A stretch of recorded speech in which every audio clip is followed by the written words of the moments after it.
I'm Debbie Tate, and I am a Nashvilleian, and I'm so proud to be back here and to welcome all of you all because I haven't had a chance to say welcome. We're thrilled to have you, and again, just want to thank Vanderbilt for hosting us. I don't have a gavel, so I'll be using my high heel as a gavel because we are now welcoming you to the October 15th official meeting of the Federal Communications Commission here in Nashville, and obviously want to thank Vanderbilt for including us, and especially Dr. Barkin and her staff for her assistance in making today possible. We, of course, are pleased to be in Nashville and at Vanderbilt learning more about the impact and the role that media serve in the area of children's health, specifically due to pediatric obesity, and ways that we can help and you can help in increasing awareness and promoting healthy lifestyles among all children and teenagers all across this nation. Again, I want to thank Dr. Sherry Barkin, Division Chief of General Pediatrics, and a special welcome to my fellow commissioners who are here today. I did want to say it's another historic event. These have been going on at Vanderbilt and in Nashville for the last couple of weeks. As you all know, we recently held a presidential debate, and this, I think, is the first time that the Federal Communications Commission has ever held an official meeting in Nashville. We were here for a media ownership hearing, but this is a government meeting, so thank you all for being part of that. Our agenda for the meeting today will include presentations from Mr. Gary Nell, who was chairman of the Task Force on Childhood Obesity, and I will introduce later. The governor's representative and our Tennessee State Commissioner, Susan Cooper, and Ms. Kelly Pena of the Vice President of Disney Worldwide. And at this time, I would like to invite all of my colleagues to give their opening remarks at this meeting. Commissioner Copps, who unfortunately is at the funeral of a very dear friend of his in Washington and could not be here, but sent video remarks. If you could roll those, please, now.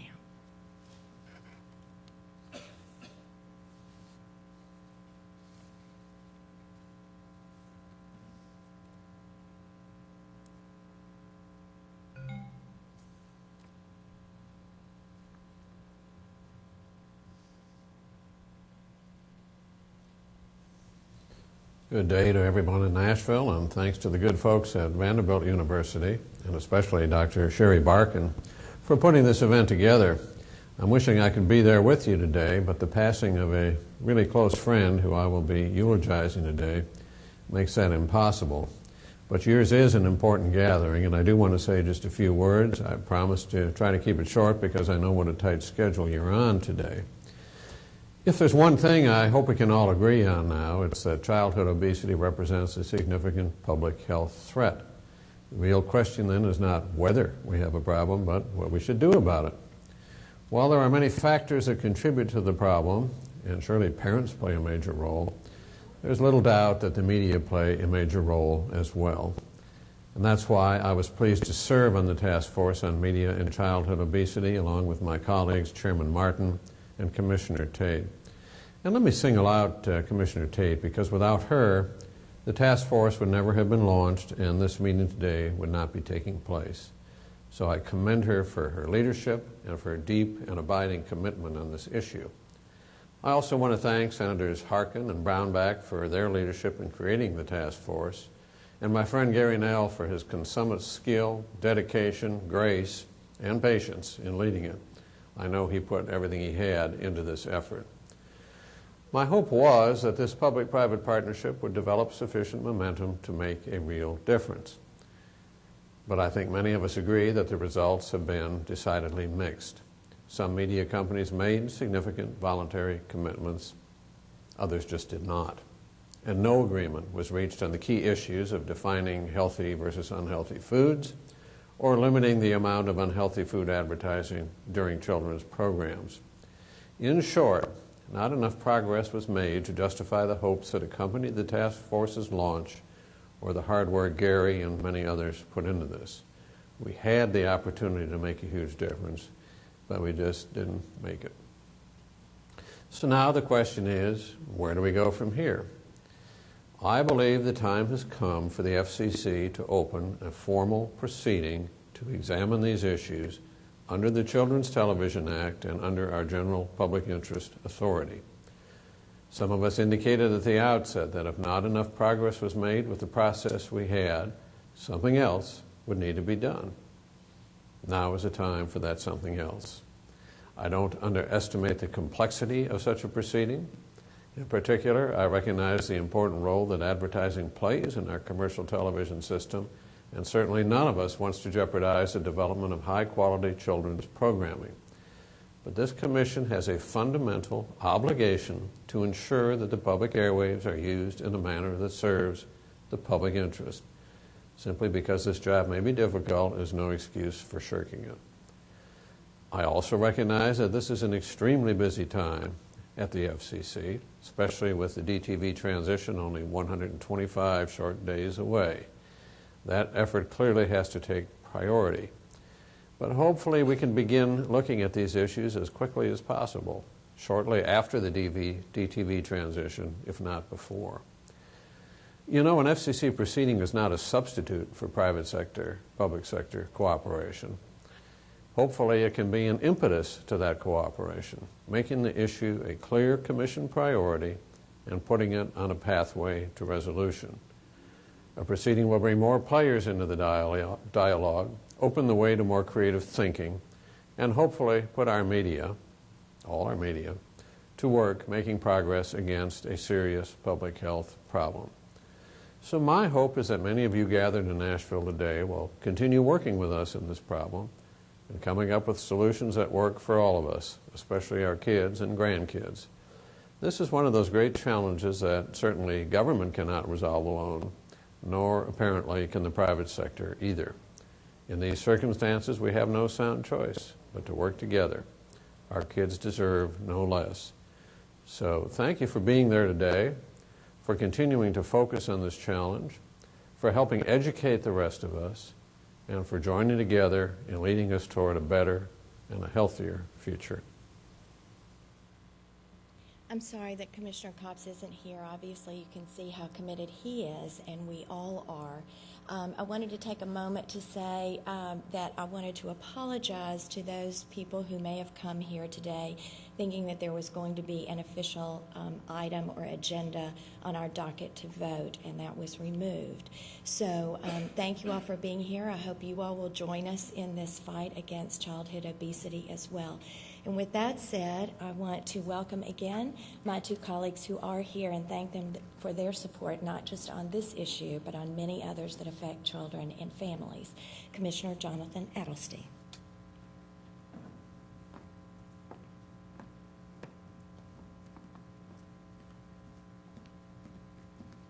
Well, thank you very much, Commissioner Tate, and thank you all for being here. I want to also thank Vanderbilt University for hosting us at such a beautiful facility.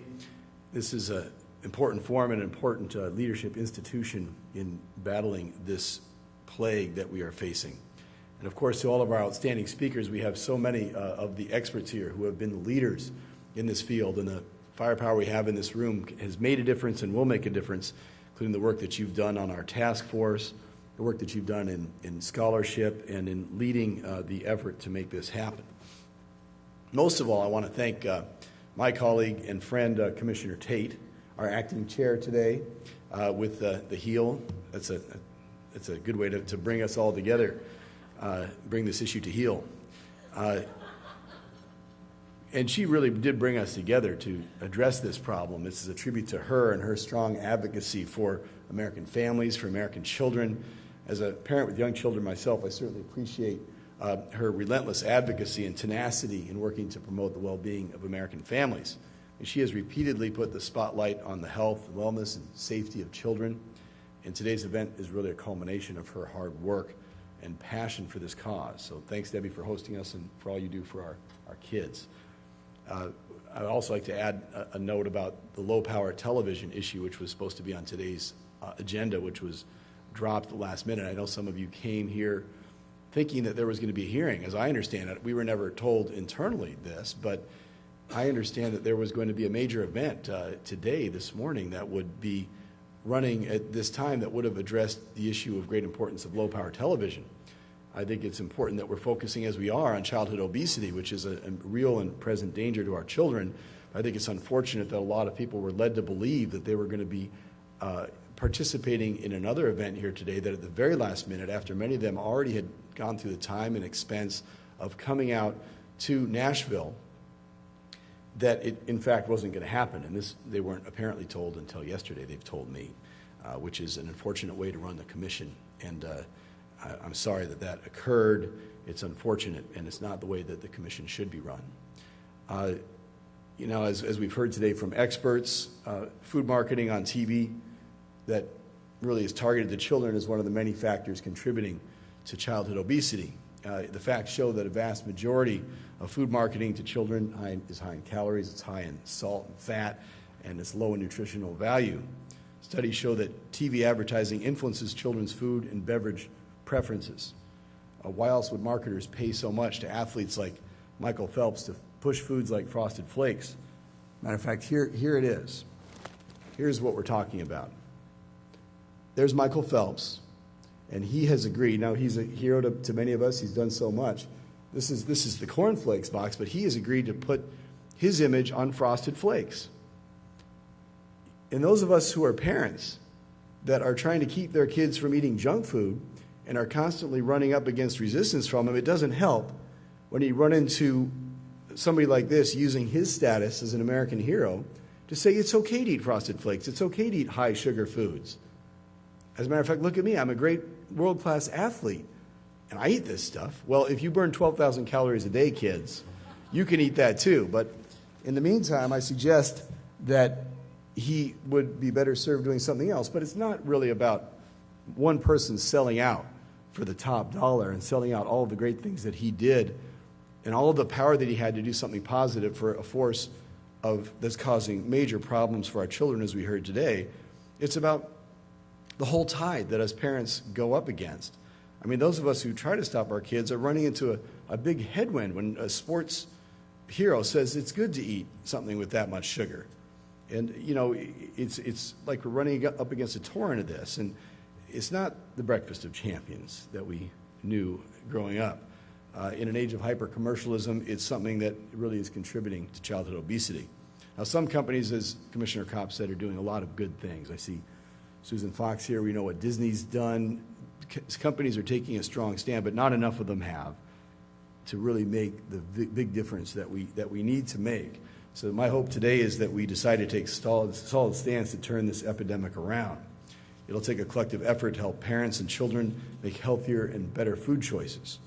It'll take a collective effort to get food manufacturers, advertisers, and media executives to make different and wiser business decisions. It'll take a collective effort to help government, particularly us at the FCC, make prudent policy decisions within the limits of our authority and jurisdiction. Lawmakers in all cities and towns across this country are confronting this epidemic.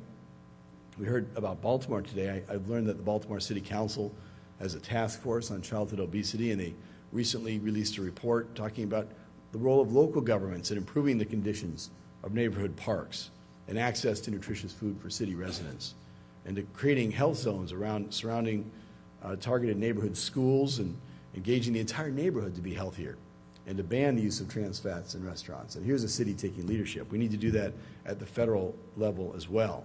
While the FCC doesn't play such a direct role in getting kids out to the parks, we have a role to play when it comes to the impact of media on obesity. Commissioner Kopp's talked about a proceeding.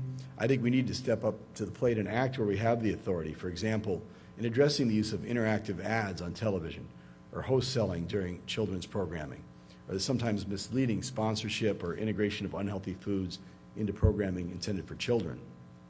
I believe many parents like me are feeling inundated by an array of media that are flooding their children's minds with materials they consider inappropriate.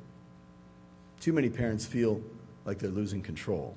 They're frustrated by a seemingly relentless march of material that's too commercial, too unhelpful, or frankly too sexual or violent for their children. For parents like me, it's like a game of whack-a-mole with a multiplying number of moles that are jumping up faster and faster. And too many parents are just suffering from a sense of exhaustion, and they're ready to give up. They feel like they're swimming against a stream, and they are. There's a stream of $10 billion. It's a torrent of advertising pushing in the opposite direction that parents have to swim against. So the Commission needs to play a more effective role in working with parents to insulate their children not only from indecent programming, as we've tried to do, but also unhelpful content as well, which is also a threat to our children's health.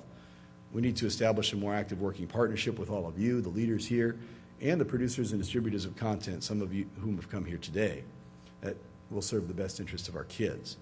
And just because no single step will make all the difference and there's no panacea doesn't mean that we can not do anything at all.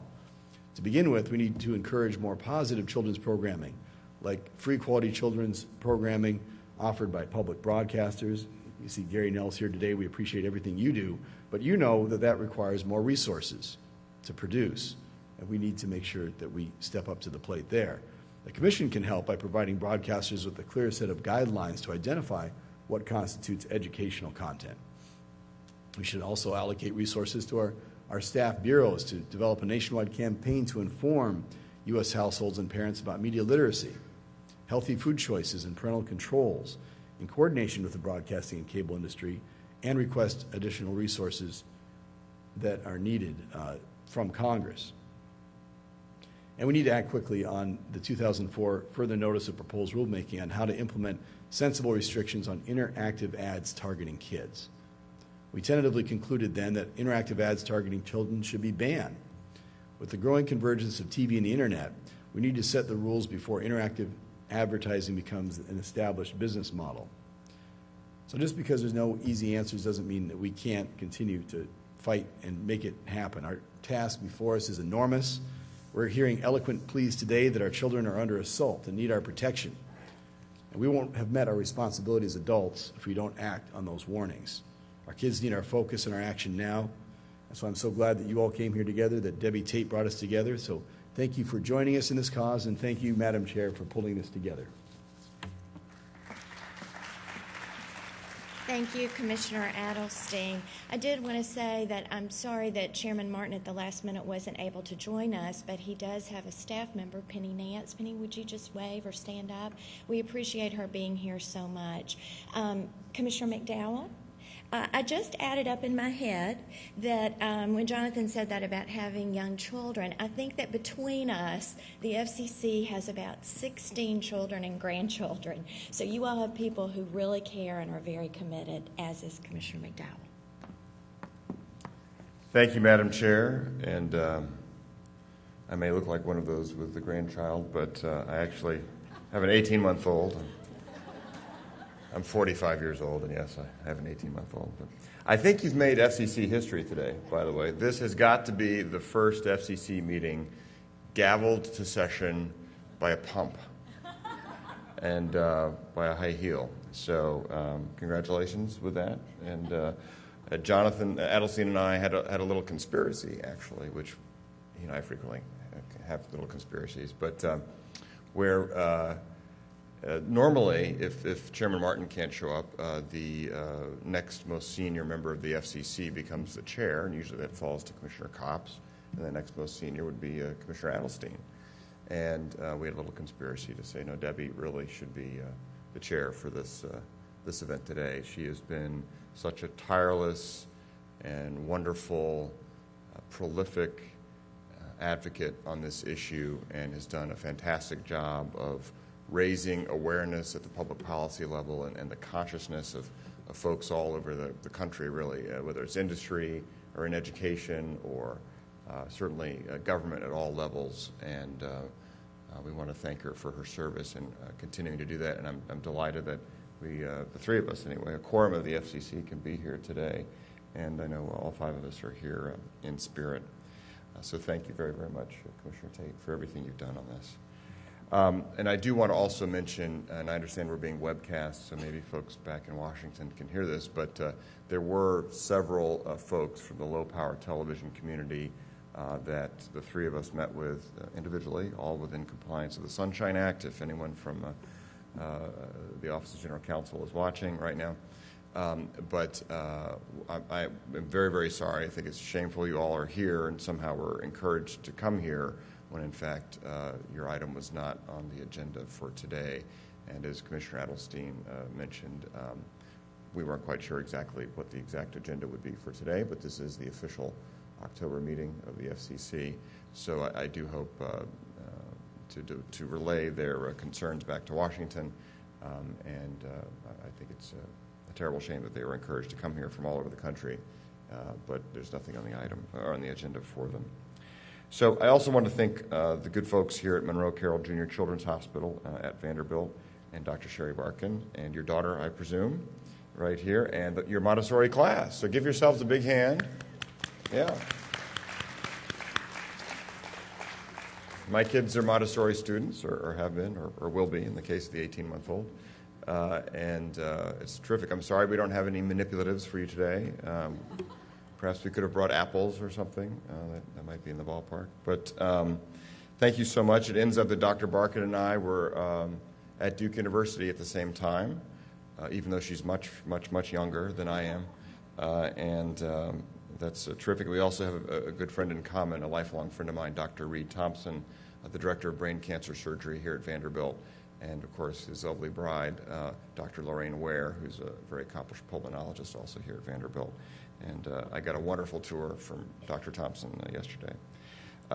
But as this forum agenda makes clear, the causes of obesity among children are an intertwined mix of science and societal influences. And it makes eminent sense, therefore, for professionals in science and medicine, policymakers at the federal, state, and local levels, and industry leaders in children's media. And I'm delighted to see so many representatives from media here today. But for all of us to meet for a serious conversation and information sharing about this very, very important topic.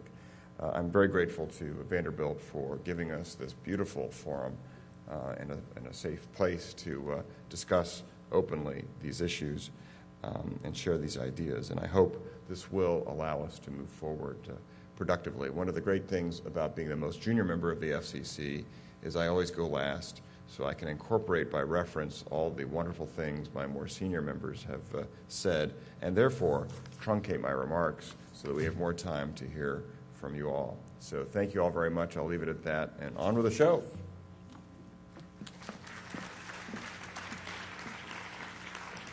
I will keep my remarks very brief, and we'll follow them online as well. I just wanted to say that 2 years ago, I attended one of the unveilings of the IOM report that Dr. Cameron just talked to you all about a few minutes ago, and I got back to my office, and I was so absolutely stunned with the conclusion that this might be the first generation that does not outlive their parents. I told him earlier today, I really felt this calling. I remember just sitting at my desk and saying, I just feel like we have to do something. So I've been very honored to be involved both with the task force and with many of the meetings that have been going on around the country.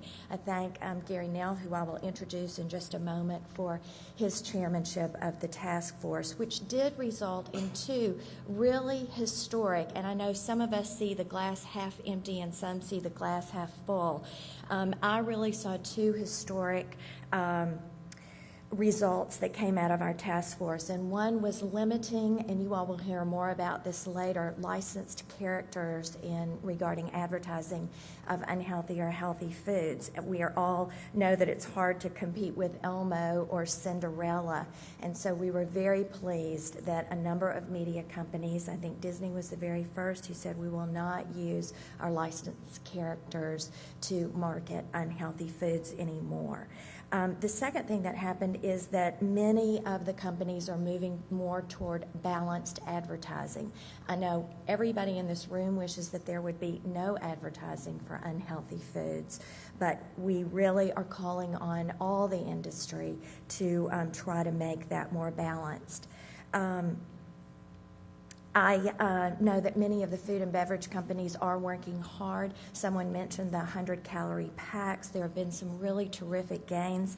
I had the opportunity to actually go through the Kellogg plant, where obviously they're trying to create more multigrain products and even work on the molecular changes to soybeans to make them more healthy.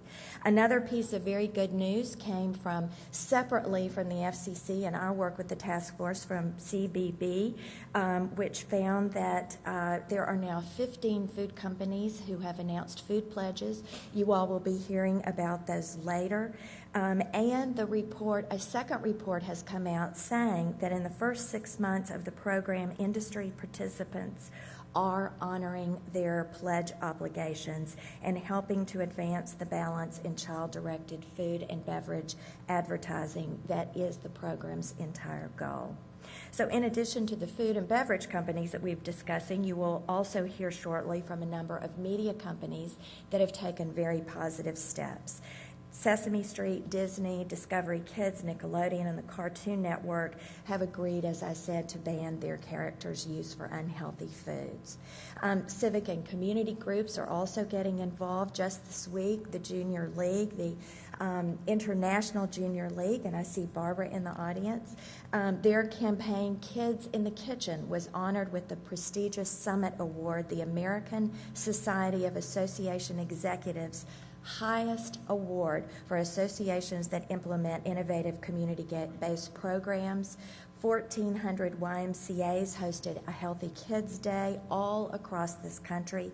They hosted millions of American children with positive messaging and wholesome foods and active lifestyles being their message. And just yesterday, the NFL and Cox Cable have announced their challenge along with the President's Challenge on Physical Fitness and launched a nationwide Keep Gym in School. At the school they went to, they outfitted the school with new fitness equipment and built a brand new track. So there are really some exciting things going on. I try to say I'm like Alex Haley, a former Tennessean who said, find the good and praise it. So that's why we're running these up here, because I want to say thank you. Many of you all are working on these issues every single day. And so part of today is about saying thank you. Please keep on keeping going. And why are all these initiatives so important and so needed? As you all heard, the marketing to children is an $11 billion industry. The FTC estimates that 44 food and beverage marketers spend $1.6 billion just promoting their products to children and teens. For cereals alone, food companies spend $237 million, obviously the vast majority of that targeted to children under 12.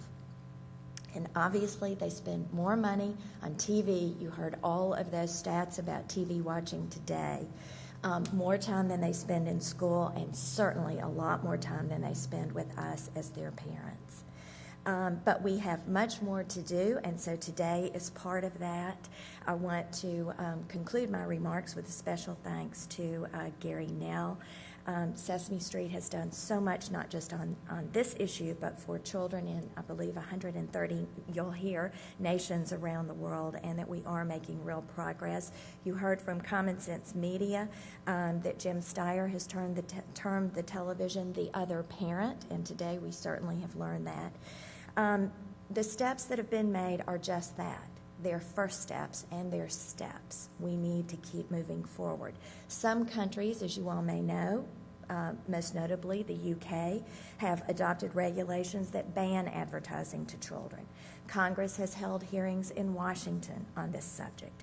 Governors are launching, and state legislatures are launching state initiatives. So while we are making progress, there is still much to be done. So for those of you all who are here from the industry, I hope you will continue down this self-regulatory and voluntary path, and to develop continued commitments that you will share with us at the FCC, with other departments of government, and obviously to children and families.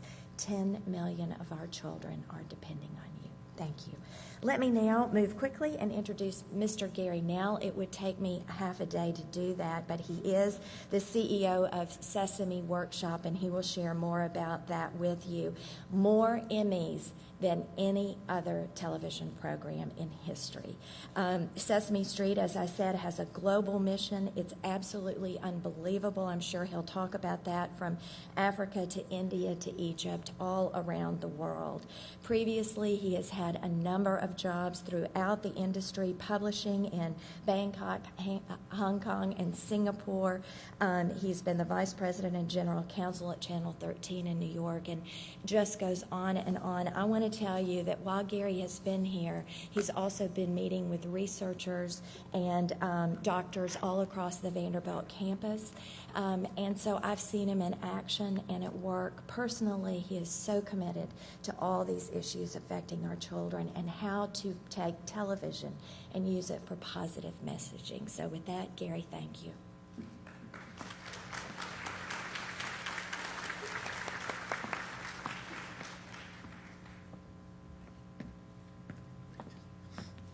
Commissioner Tate, thanks so much, and good morning, everyone.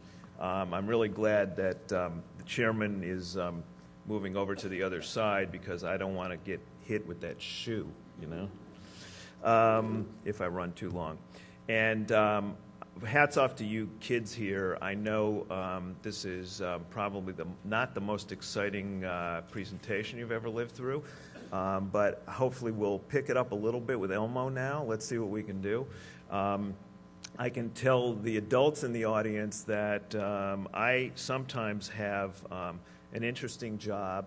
I'm the only grown man in America who has to demonstrate the potty time Elmo in front of a board of directors on a regular basis. And we're here today to not to do that, but to talk about a very important topic, which is pediatric obesity. And I want to do this in two parts. One is to show you a little bit about what Sesame Workshop's been doing on this topic.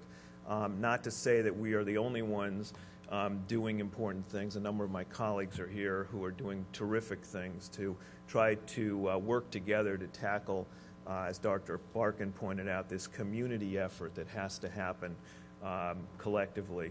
But then I will also talk about the task force and some concluding thoughts, I guess, from the year and a half of trying to bring people together from different sectors and to show the audience what we attempted to and some of the outcomes that have happened. Lastly, I do want to thank Vanderbilt, and I also would like to take my hat off to Chairman Martin, who has done a lot to commit to this topic, and to thank him personally for his leadership, along with Senators Brownback and Harkin.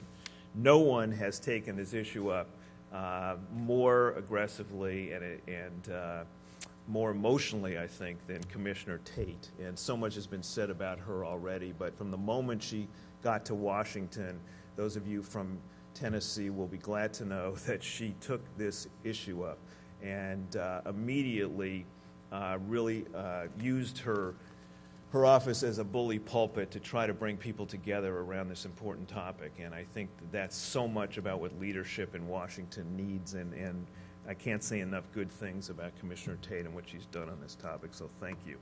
Sesame Workshop, for those of you who don't know, is actually going to have its 40th birthday this year. Was founded out of the War on Poverty in the 1960s, and the whole idea was that back then children were learning from advertising jingles, and how many of us remembered Tricks Are for Kids and all of these other things that were stuck in my mind, and I'm sure a number of yours, as children watching Saturday morning cartoons. And the founders of Sesame Street believed that they knew that kids were learning. It wasn't a question of are they learning from television, it was a question of what are they learning. So instead of just teaching about sugared cereals or about some other topic like soap or mustard or whatever the jingle of the week was, let's teach about the letter P or the number 6 or healthy habits for life, as we have now morphed into. And we've done that through a combination of a model that was created with Harvard University that I know we're getting a rise already with Grover. What we'll do as a nonprofit educational organization is go in and really focus on children's needs first. What is the need we're trying to address? Bring together educational advisors and set a curriculum that then we can bring together our talent, our writers, our musicians, our puppeteers, our actors, etc., who will create a program that is based on a very strict curriculum. Every single segment of Sesame Street is actually based on an early childhood development whole child curriculum. We will then go in and do a lot of educational summative research to make sure that we're getting it right. We've tackled tough topics in the past, even issues like divorce, where we did a program where Snuffy's parents got into an argument and they were going to get divorced to try to help children in that situation. Of course, when we showed it to the 3- and 4-year-olds, they thought that every time their parents got into an argument, they'd get divorced. That's not what we intended, so the show actually never got put on the air. It's somewhere on YouTube, I'm sure, but it's not on the air now. So in this case, we really tried to focus on what is the need. And I don't need to go through all of these things that Dr. Barkin and others talked about earlier this morning. But the statistics are astounding. And in many ways, as we do travel the world, they're a bit of a national embarrassment in a society, the richest society on earth, that we can't propagate a healthy lifestyle in this country. The greatest athletes on earth, the richest country on earth, that we can find a way to try to make us a healthy society, that our kids are going to live longer than we are. So how do we go about doing this? Well, we did a little experiment to try to see how Sesame Street might make a little difference and a little dent in this. And we did something called the broccoli study, in which we got a control group of kids and preschoolers and showed them broccoli and a chocolate bar, and with no characters attached. And of course, 22% of these kids picked the broccoli. I'm still looking for those 22%. They were not my children, I can assure you of that. And then when something happened, when we actually put Elmo on the broccoli, some 50% chose the broccoli on a package of broccoli. So you could see how the needle was moved. And of course, then when we reversed it, 89% went for the chocolate. And the idea here, I think you can get, is that the power of these licensed characters is huge in influencing behavior and to make an association with a food, healthy or unhealthy, cool or not. So we went ahead and launched what we call the Healthy Habits for Life Initiative, which is really a 360-degree program that, as you can see up here, it goes from the show every day on Sesame Street to publishing a live show, a museum exhibit, which New Balance sponsored, that's been touring around the country, teaching children about their body as their engine, what goes in and where it comes out. Of course, the boys like the digestive system part the most. It's very interactive. And we have terrific outreach programs with the Moores and Robert Wood Johnson and other people going forward. So through the television series, we got a number of celebrities. This is Alicia Keys, who did a fantastic bit with Elmo. The Cookie Monster, who, of course, you did. He is not the broccoli monster. He is learning, though, that cookies are a sometimes food and not an everyday food. And we were kidded about on Saturday Night Live that we're making him the Pilates monster, but that is not true. But we do know that there's a mom in Nashville who is telling her child today that even Cookie Monster can't eat cookies all the time. And it's a way of using popular culture to reinforce and giving parents the tools, as a friend of a parent, to give them the tools of coping and preventing unhealthy eating habits in this case. So let me show you some clips from what we did, and then we'll finish this up. And now a happy, healthy message from Sesame Street. It's time now for America's best bet game show, Meal or No Meal. Here's your host, Howie Eats Well. Hey, ladies. Hello there. Hi, America. Okay, are you ready to play Meal or No Meal? I love fruit. It really tastes good now. I love fruit. It really tastes good now. So good. Oh yeah, I love fruit. Try some grapes or strawberries, apples, oranges, or cherries. Oh yeah, with fruit, you can't go wrong. It makes you healthy and strong. Do you know what word I love? Pumpernickel. Isn't pumpernickel a fantastic word? Pumpernickel, pumpernickel, pumpernickel. Come on, say it with me. Pumpernickel. Hi, I'm Senator Kay Bailey Hutchison. And this is Elmo. What Elmo's trying to say is that brushing your teeth is very important. And young children should brush their teeth for at least 30 seconds. Brushing keeps your teeth strong, clean, and healthy. Start a healthy habit for life. Oh, and Elmo says he loves you. Thank you. This season, Sesame Street will begin running stories about healthy eating habits, with Cookie Monster learning that there are anytime foods like vegetables and sometimes foods like cookies. Executives are also considering changing the character's name to Pilates Monster. This is The Daily Show with Jon Stewart. Sesame Street kicked off its 36th season with an entire episode dedicated to healthy eating. Fruit or cookie? Fruit, cookie, fruit, cookie. Oh, this tough decision. It is indeed. A cookie is a sometime food. Yes, a cookie is a sometime food. Oh, a cookie is a sometime food. Smooth. Carrots. Crunchy. Oh, hi. I'm Senator Hillary Clinton, and Elmo and I were just sharing what we love about different foods. Yeah. Salsa. Spicy. Yes. Now get your child excited about new foods by exploring taste, smell, texture, and flavor, and help start a healthy habit for life. Mangoes. Sweet. Yes, sweet. That's right. You're sweet. Oh boy, oh boy, oh boy, oh boy. Ah, this bowl of fruit look delicious. Nom, nom, nom, nom. Come to Papa.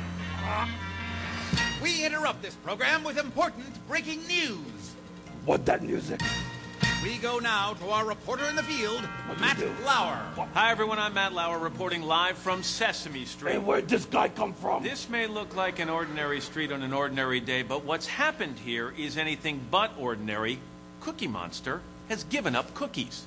Me like fruit. And there you have it. Cookie Monster likes fruit, not cookies. No, no, no, no, wait a minute.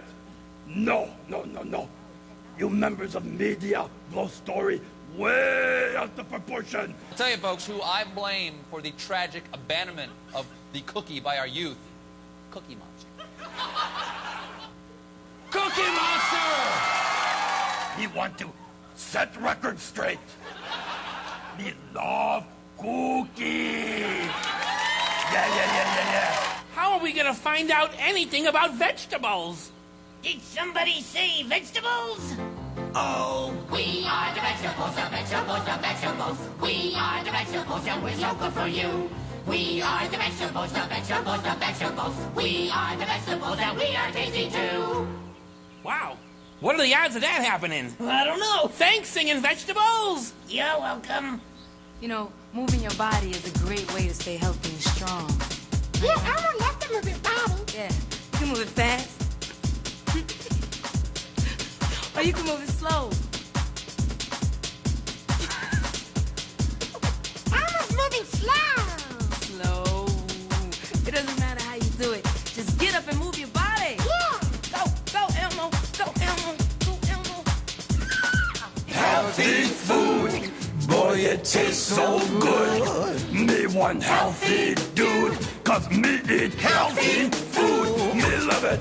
Boiled or stewed. Yeah. Whole or chewed. You feel just great if you eat some healthy food. Yeah.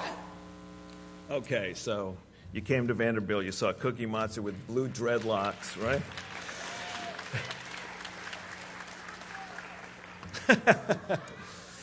I told you it would get better. Okay. So we're also knowing that that television is not the only access point that kids and parents have to our content. So we're doing a lot around podcasts. We're feeding these over iTunes now in Happy Healthy Monster 5-minute free segments. So when mom is at the supermarket with her iPod, you can actually show these, and they become incredibly popular, including some of these topics which you see up here that we've touched upon this morning. These are indeed important curricular-based message points which can be delivered through the Muppet characters and through a very effective means of media.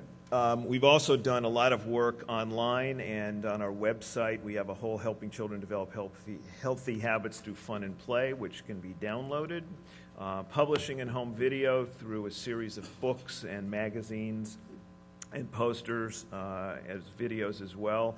And one of the things that we've done is really put our characters only on licensed foods which are promoting healthy eating. So these are examples of some of the things we've done with a few of our licensees. We made a decision to sort of counter the strategy several years ago that so many companies were doing, and really using the Muppets as a role model for healthier eating. And all of these are no trans fats, lower in calorie alternatives, which meet a set of very strict nutritional guidelines which were established by a set of academic experts from around the country. And we've also, one of the things that a number of the advocates had promoted was, why don't we get the characters promoting things like fresh fruit and vegetables? And we've done these are some of the displays that we have in supermarkets across the country promoting different fresh fruits, which have done things like winning the License of the Year award by industry trade groups. We also have a series of outreach resources, Healthy Habits for Life kits, which we can make available to anyone here. I think there's a little postcard in your packet. You can just email us. And we're happy to announce that the WIC program, the Women, Infant, Children program, which is part of the USDA serving mostly single moms in poverty, has just ordered 3.5 million copies of these to distribute across all 50 states. And we're very excited about getting our messages out in this very effective way. Healthy Habits for Life are in English and Spanish, partnerships with a number of foundations, and it's really a way to do what we talked about this morning, and some of the really dramatic research that Dr. Cohn showed this morning, that it's really about prevention, that intervention may be too late, and we've got to work very early on with kids to make a difference, and that's what we're trying to do in our small way at Sesame Workshop. So what I'd like to do is go from Sesame Street now and the tools that we use in different media components to the Task Force on Media and Childhood Obesity, which has been referenced here, and give you some thoughts about that. For those of you who have been unfamiliar, it goes back to 2006, about 2 years ago, almost to the day, where Commissioner Tate and Copps and Chairman Martin, along with Senators Brownback and Harkin, really moved to establish this task force.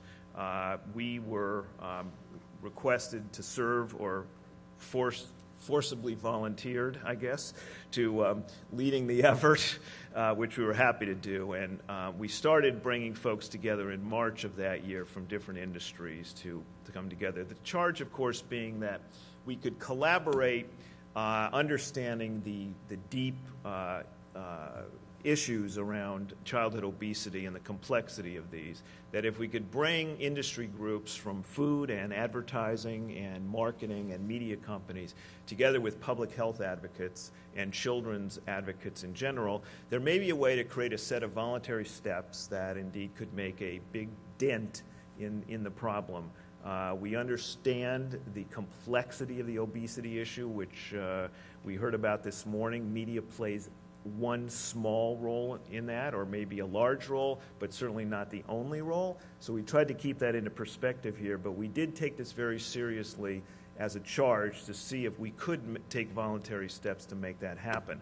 The task force had several different organizations. These are examples of those who were divided into these different groups, which are up here in no particular order.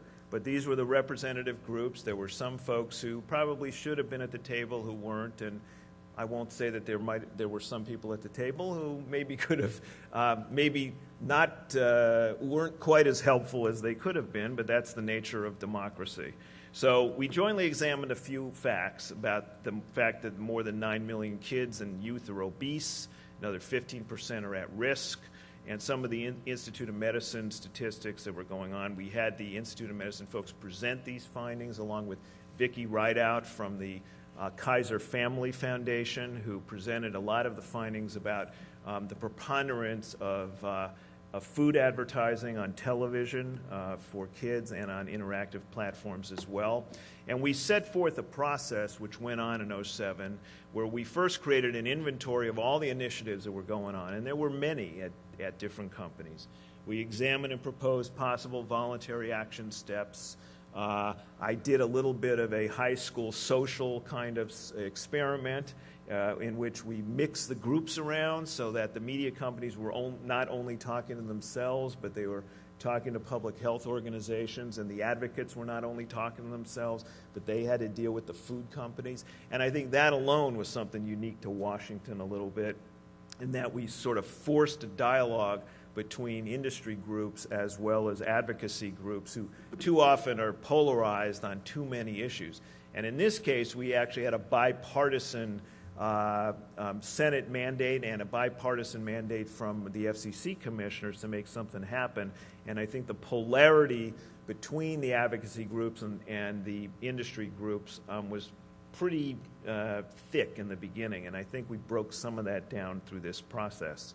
The key issues which came through that the IOM's charge were these two issues at the end of the day, was shifting advertising so that there would be at least a balance of ads for healthy foods, understanding the power of the broccoli chocolate study and things like that, the power of these characters, and number two, also that licensed characters only promote foods and beverages that support healthful diets of children and youth.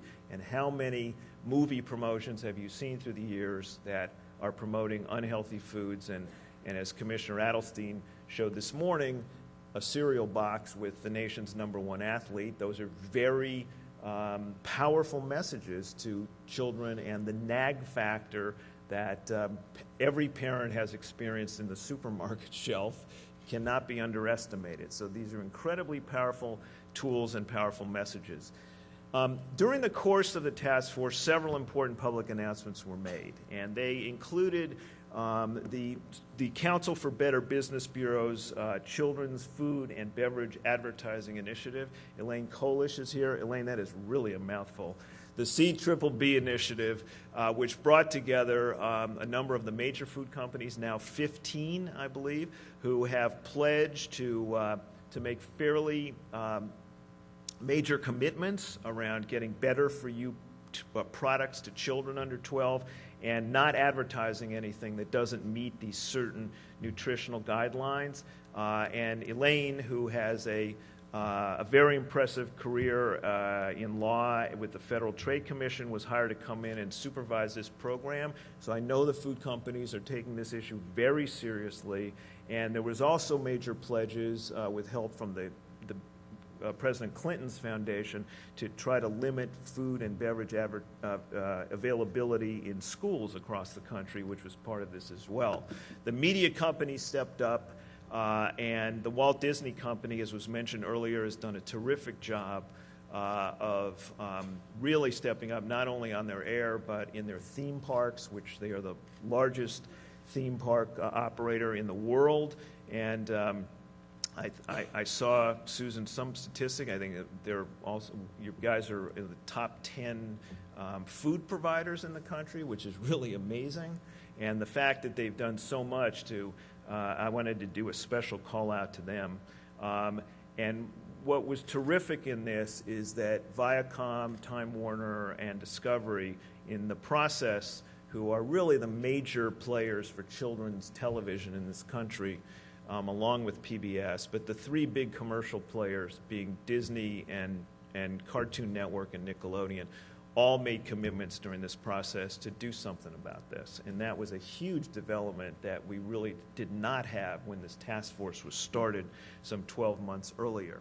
Looking ahead, industry members emphasize their need to, as you can see here, allow time for these industry pledges to take effect, and we were pushing very hard to get some evaluation to see over time from a scientific-based evidence whether or not we were, A, complying with these new commitments, and B, making a dent in the obesity issue. And I think the folks at Vanderbilt would know how to do this. This has to be done in a longitudinal way to see if, in fact, these media differences are actually driving differences in children's health.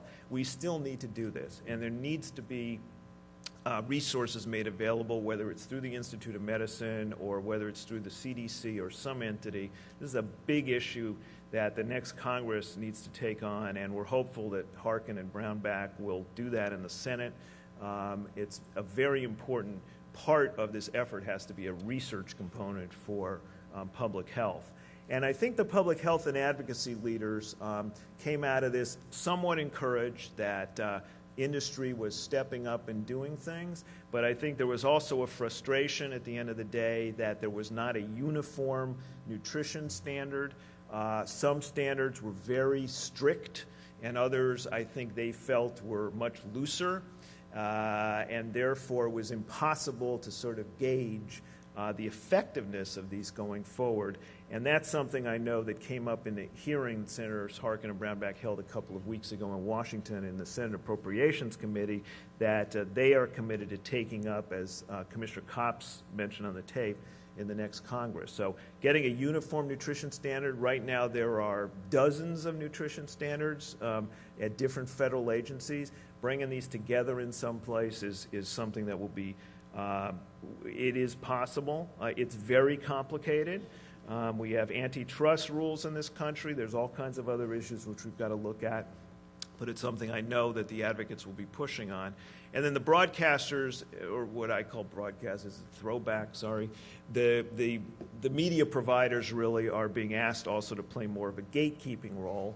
ION Network and NBC Telemundo agreed to do that during this process, and there's still a push on to see whether or not the media companies could provide more of a gatekeeping role against advertising which might not meet such nutritional standards going forward. Those are the two big issues that are not resolved, I would say, Commissioners, at the end of the day through the task force.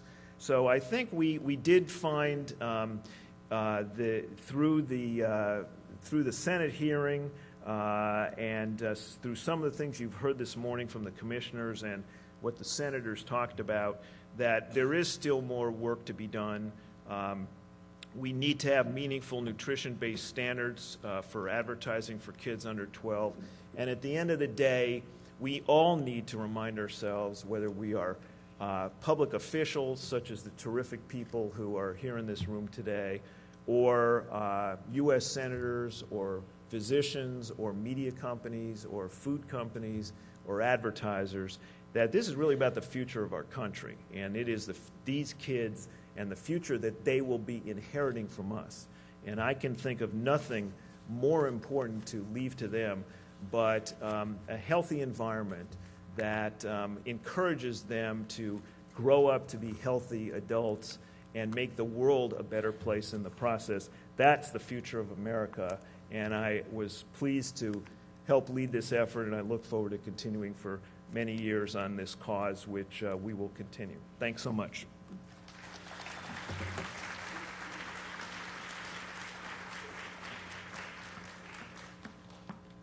Thank you again, Gary. This really would not have been possible without you and your leadership. I would like to go ahead and introduce the next two speakers, and then I will quit walking across the stage. I want to welcome my good friend, Commissioner Susan Cooper, who is the Commissioner for the State of Tennessee, the Department of Health. She also made Tennessee history because she became the first nurse to ever serve in that capacity for our state, receiving both of her degrees and her master's degree from here at Vanderbilt. She first came to serve Governor Bredesen, and I want to thank him for his statewide initiative as well. She was his health advisor in charge of the safety net for the state of Tennessee, was in charge of Project Diabetes, a type 2 diabetes initiative, and then has facilitated the creation of Get Fit Tennessee, which I talk about in all my speeches, and I'm so very thrilled that she's here to share that with us. And then I will also go ahead and introduce our next speaker, Ms. Kelly Pina, who is here from Disney Channels Worldwide. She's responsible for the consumer-based research insights that help guide the development, programming, brand, and marketing strategies for all the networks under the Walt Disney Company. She's been instrumental in the vision and curriculum for the learning-based Playhouse Disney, and has shared the vision for 27 Disney channels around the world. She has been responsible for their unified global research organization and conducting the research on how all of this impacts the developmental needs of children ages 2 to 14. She led the Disney Channel Healthy Kids Initiative for the past 4 years and has a BA and her master's degree in journalism, and we welcome her from LA. So, Commissioner Cooper, thank you so much for being here.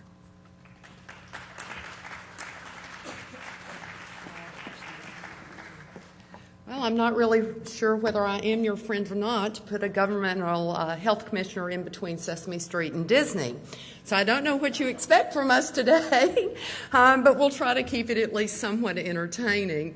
I really am honored to be here with all of you today, and thank you, my good friend Debbie Tate, for having us, and your fellow commissioners. And on behalf of Governor Bredesen, I can tell you there's nothing more important than what we're facing here in Tennessee related to childhood obesity.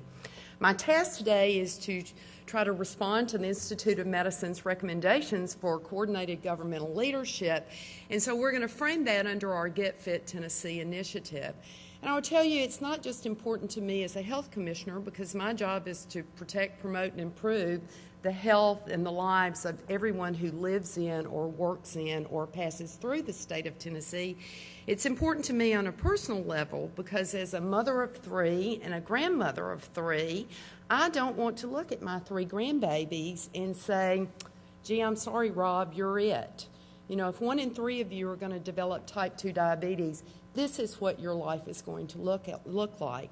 So not now, not ever, not on our watch. So to change this, we have to really dream big in Tennessee. So I'm going to share with you our vision from the Department of Health, which is, and I hope you'll all take it on, by the year 2018, Tennessee will be the first state in this nation in which all students will graduate as a healthy weight. Big, bold, audacious, but achievable if we all come together to try to make this happen. So what do we know about the state of Tennessee? As you've heard earlier, 20% of our 10 to 17-year-olds are overweight, the 4th highest rate in the nation.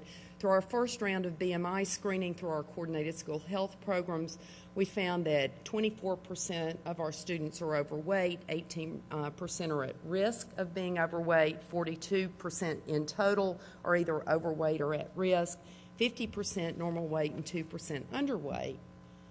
We found that more boys were overweight than girls. A greater proportion of African American students were overweight than Caucasian.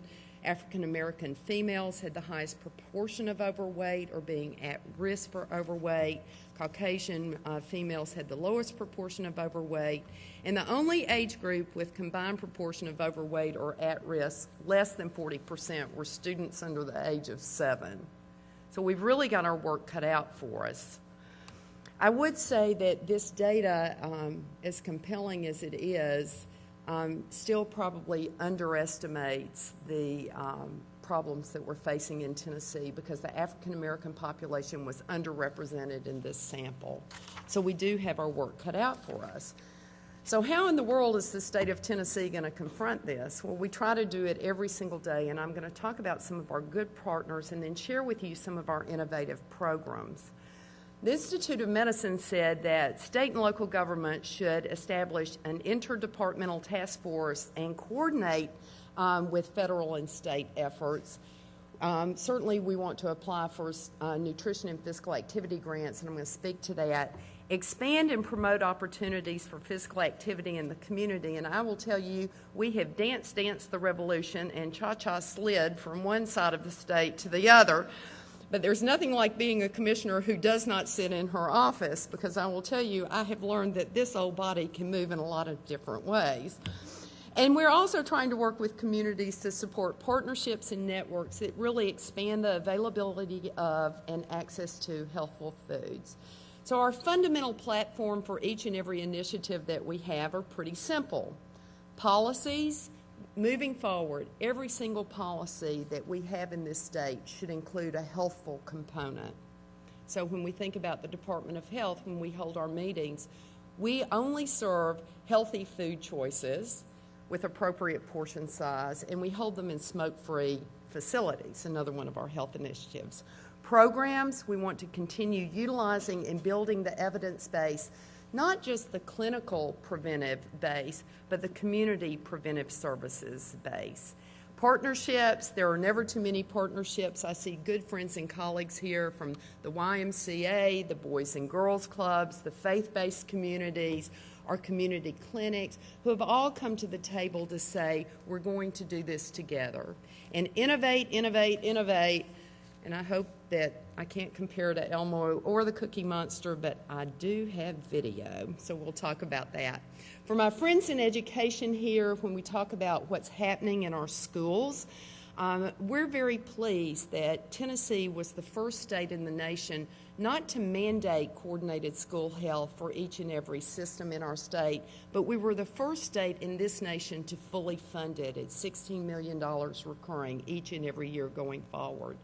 We also have set nutritional standards for all meals in the school systems. There are nutritional standards for competitive foods. As it was spoken about earlier, we finally got 90 minutes of required physical education in our schools. There's authority to do BMI screenings and collect health information. There's a health education requirement, and we actually have vending machine laws. And so what did this bring to us? You know, I usually stand up and tell everybody the really bad news in Tennessee, but here's another really good news moment that the University of Baltimore Public Policy School did a study and ranked Tennessee with an A ranking when it came to policies that support school health. So I think we ought to at least acknowledge all of our education colleagues here and give them a round of applause for really taking a stand. Now, for health, what are some things that are happening? We've passed the Child Wellness and Nutrition Act of 2006, which I'll speak to, the Diabetes Prevention and Health Improvement Act of 2006. When we look at Cover Tennessee and all of the new health insurance products that we've put out for the working uninsured and certainly for our high-risk pool, we did something a little different. We didn't say, okay, you're sick and you're broken, and because you have cancer or heart disease, we're going to raise the rates on you. Risk is really based now on age, weight, and tobacco use. So when you get to those behaviors that lead to poor health, Tennessee's the first state that's actually said we're making weight and tobacco use important in everything we do. For our Medicaid programs, there are policies that support Weight Watchers for adults and other healthy weight programs for children and their parents. There's a disease management requirement in each and every contract for obesity and overweight. And then there are new child and teen newsletters that include information on healthy food choices and exercise, and I think that's really exciting. I also want to acknowledge the Governor's Office of Child Care Coordination. where they have made the health of our children a priority, and it's a specific entity to help bring, once again, community partners together to really address the issues that we have today. I'm moving pretty quickly because I want to get to the videos. I want to talk a little bit about our Child Nutrition and Wellness Advisory Council. The goals of this council include advocacy on behalf of children when it comes to weight, developing nutrition and physical activity standards for children, assessing and determining data needs, and identify funding and evaluation mechanisms to promote child nutrition and wellness. And my good friend from the IOM task force and I have had conversations about the need to evaluate. So we're building evaluation components into everything that we do. We found that there were a lot of things happening in the schools, but what we found was there was not a lot happening in our daycares. So I want to just highlight one initiative called the Golden Sneaker Initiative that is funded through a grant from the National Governors Association. Oops, got one too many slides there. And the goal is really to enhance policy related to physical activity and nutrition standards in Tennessee's licensed child care facilities. Because, understand, these are children ages 6 weeks up to school years. And we really wanted to target the development of healthy living skills. This is a partnership between the Department of Health, the Department of Human Services, and our child care resource and referral centers. And we actually send out and do a train-the-trainer model where we help each child care facility to adopt policies relative to things like age-appropriate physical activity, age-appropriate media viewing, and we want to ensure appropriate feeding patterns for infants, for children, and we want to support breastfeeding. You know, many times we take our kids to the daycare and that's the last you see of the breastfed baby, and we, as we know from the presentation earlier, that 4 to 6 month goal is really key. So we're trying to support that, and we found that adequate meal times and reward systems, you know, when I did something not so good once in my life when I was a child, my mother used to send me out to play. Now when children misbehave, they go to timeout and they sit down. And you think about in schools, we really punish children when they're up running around, and really that's a need that they have. We need to get them out and let them play more. So we're really trying to work with child care facilities to help them learn how to most appropriately serve their clients. We have, for the first time, received funding from the Centers for Disease Control on our Nutrition, Physical Activity, and Obesity program. We're in our first year, and our focus is really on policy and environmental change strategies for the state. So we are on this daunting task of creating our strategic plan for addressing the overweight and obesity issue in children in our state. And it really falls to us to monitor the relevant data trends. Now, I know all of you in the front row are probably snoring by now. So what I'd really like to do is get to the innovation part. I will tell you that it is important to have a plan for where you're going to go and how you're going to get there. And I'm really proud of the folks I work with at the Department of Health who put something together that's really going to be meaningful for our state. Now, innovation, innovation, innovation. I could stand up here for the next 30 hours and talk about programs that are going on across the state. But I really want to talk simply about 4 today. The first is Project Diabetes. The governor, when he created the Cover Tennessee plans, heard loud and clear that insurance doesn't make you any healthier. When you looked at our state, if insurance made you healthier because we had broad insurance coverage, we wouldn't have been 48th in the nation when it came to health status. So he very wisely invested $22 million of state-only dollars to focus on the implementation of innovative, evidence-based programs that really truly looked at the prevention and or treatment of type 2 diabetes. And when our board was put together, we said, what 2 things did we really want to do? Well, if you look at physical activity and nutrition, making minor changes are both a prevention strategy and a treatment strategy. Over the course of this funding, we funded 63 different projects. I'm going to show you one of them. And 29 of the projects focus on children's health. And I know that Dr. Rothman's going to talk later today on some of the Project Diabetes work that's being done here at Vanderbilt. One program Project Diabetes has several fundamental goals, really decreasing the prevalence of overweight and obesity across the state to prevent or delay the onset of type 2 diabetes, educating the public, promoting community public-private partnerships, and we're all about partnerships, so I'm glad Disney and Sesame Street are here today, because have I got a deal for you guys at the end of this. We also are responsible for advising and recommending policies and programs that support individual and community health improvement efforts, and again, this evaluation of the effectiveness of improvement efforts across the state. So one of the programs is our Step Up to Health program. I'm really pleased with this program. It's a collaboration between a project that the state funds with the historically black colleges and universities, the Metro Parks, the Metro Public Health Department, and the National Step Show Alliance. And the pilot program started in 2006 in East Nashville. It was built on the National Step Alliance Team Foundation model. The first iteration of this reached 300 RISD who were youth ages 11 to 15. The goals were to increase physical activity, execute strategic health curriculum. The historically black colleges, the students that were participating as health ambassadors are really the health educators in these programs. The goals, again, to address self-efficacy and self-esteem issues and to support academic excellence. And right now, or the initial round had teams in 15 community centers across the city.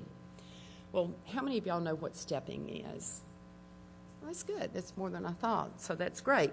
So stepping is really originated as a West African dance, and it was a form of celebration and storytelling. And the modern use is really, you see a lot in college kids that are doing stepping, but they use intricate words and movement, and they really develop unity through competition.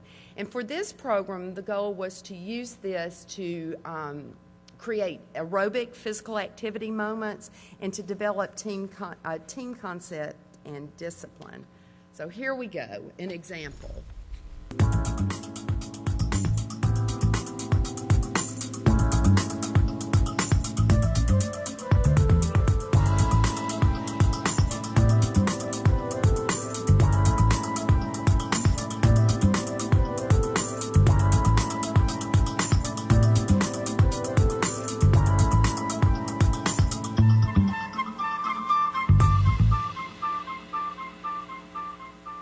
So these kids have gone to competitions across the state and across the nation. If you, we have a longer video that shows the health messages that they're doing when they're stepping. So they're sharing that with other students in their class and in the community centers. I'm really excited about the research that's being done with this. There were baseline surveys done. We have an opportunity to do the EPSDT screening exams, which is a requirement of our Medicaid program. From a physical fitness perspective, there are pre-test, post-test, and mid-time assessments. We did a lifestyle nutrition questionnaire, and there's a quarterly report card that comes in. And the goals for this year, because they've gotten recurring funding, are to recruit an additional 15 coaches, recruit another 100 additional participants, expand that health education component, increase accountability, do a program manual that they can share with other schools across the state. Again, grow community awareness, be visible, have quantifiable results in fitness levels, eating habits, and academic performance. And I think one of the things we failed to mention is that when we think about overweight and obesity, that we know that children who move more, how many of y'all walk at school? Do y'all walk at all in school? Do you do physical education activity? Come on, we ought to have 100% here. We know if you get up and move more and exercise and live at a healthy weight, you actually do better on your standardized testing. And I think we fail to make that link sometime when we talk about health and fitness. So we're really excited about this program, and we think that the data that's going to be generated really can inform other other areas of our state. Now, the next initiative, funded under Project Diabetes, started out as just a vision in the middle of the night, and this thing has grown into its own program. Get Fit Tennessee is a statewide awareness program developed by the governor to address, again, the rising epidemic of type 2 diabetes and risk factors that lead to diabetes, like obesity. And it's really targeted at both adults and children. But we want to get the message out that type 2 diabetes can be delayed and even prevented with modest lifestyle changes. So I'm going to show you a video of a program that was created by one of our health educators in Cheatham County called Journey to Better Health. If you'll allow Journey to Better Health was a program that we kind of came up with. We came up with a program to do pick 12 children, put them through a 12-week program, not necessarily about weight loss, but how to, I guess in other words, to get on Journey to Better Health. They taught us how to eat healthy, make better lifestyle choices, and workout can be fun, not just boring and plain. Work our triceps. Don't go all the way down. Stop. About right. Keep on. There. Third or second week of the program, we started buying healthier foods. We, instead of buying soda, we bought like Sprite Zero and like diet sodas, bought more vegetables. We've been trying new fruits like mangoes and like sweet fruits like that taste good but are like healthy for you. It makes for better meals and sitting down and eating together, bringing the family closer at mealtime than just grabbing a bunch of sweets or one thing or another, pizza and fried foods or chicken or something, and heading for the couch and watching TV. SNAP and Curves both opened up their doors and allowed the children and their parents to come in and work out for free for the 12 weeks. Their conditioning level changed 6 weeks into it. I mean, when they first got together, they were winded stretching. And after that, after 6 weeks, I mean, they were on these ARC trainers doing 30 minutes. I mean, that's huge. There were some that were just drastic. Their whole body just changed. It was bad. I mean, when I ran, I couldn't run that much, and I would have to have my inhaler in my hand, and I couldn't even do a push-up and stuff. And once I started going, now I can do 25, like back to back, and it's a real difference. Probably took heart and courage and stuff, because I thought I'd get made fun of and stuff, but then when I started doing it, I felt a lot better, and I stuck with the program. He would say, come do this with me, so we would all, jump rope, we would all do, I can't do push-ups, but, we did the best we could with some of those things, and it was just like he began to think that he was leading us to better health too, which was kind of nice. We're having a birthday party for his sister, and he wants to make sure that I'm going to have fat-free ranch with carrots and cucumbers and stuff like that for the birthday party, okay? We'll have a small cake, but, he said, would you please fix this stuff? And I said, sure. 5 or 6 of the kids' BMI changed at least 3%. So that's great, and, their blood pressures all went down, and I'm hoping that they'll continue throughout the rest of their life, and I really believe that these children will do that.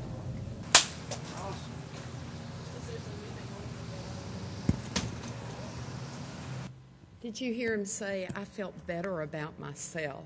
This was a program that had no funding, but Curves and Snaps opened their door not just to the kids, but to their families.